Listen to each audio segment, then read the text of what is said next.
பௌர்ணமி வழிபாடு என்பது பழங்காலத்திலிருந்தே நடைமுறையில் உள்ள பழக்கமாகும். பௌர்ணமி தினத்தில் சந்திரன் தனது ஒளியை பரிபூரணமாக பூமிக்கு வழங்கிக் கொண்டிருக்கிறது. எனவே பௌர்ணமி இரவுகளில் மக்கள் கூட்டம் கூட்டமாக நீர்நிலைகளின் கரைகளிலோ மலையடிவாரத்திலோ வழிபாட்டிடங்களிலோ கூடி வழிபாடு நடத்தி கூட்டாஞ்சோறு உண்டு மகிழ்கின்றனர்.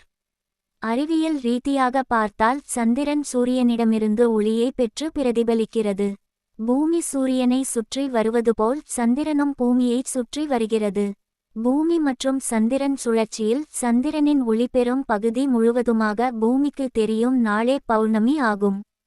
சந்திரனின் ஒளிபெறாத பகுதி முழுவதுமாக பூமிக்கு தெரியும் நாள் அமாவாசை ஆகும்.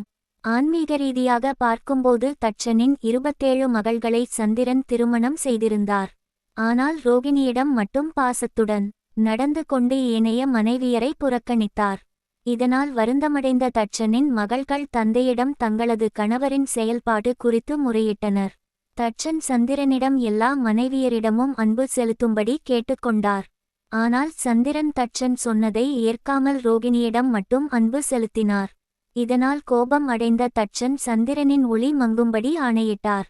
ஒளியிழந்த சந்திரன் இறைவனான சிவபெருமானை சரணடைந்தார். சிவபெருமானும் சந்திரனுக்கு ஒளியினை கொடுத்து தேய்து வளரும்படி வரம் அருளினார். சிவபெருமானின் வரத்தின்படி சந்திரன் 15 நாட்கள் வளர்ந்து பௌர்ணமியாகவும் 15 நாட்கள் தேய்ந்து அமாவாசையாகவும் காட்சியளிக்கிறார். காலநிலை மற்றும் மனநிலையில் ஏற்படும் மாற்றங்கள். பௌர்ணமி அன்று சந்திரனில் இருந்து வெளிவரும் காந்த ஈர்ப்பு விசையானது பூமியின் மேல்பகுதியில் தாக்கத்தை ஏற்படுத்துகிறது. அன்றைய தினத்தில் கடல் அலைகள் அதிகமாக மேலெழும்புகின்றன.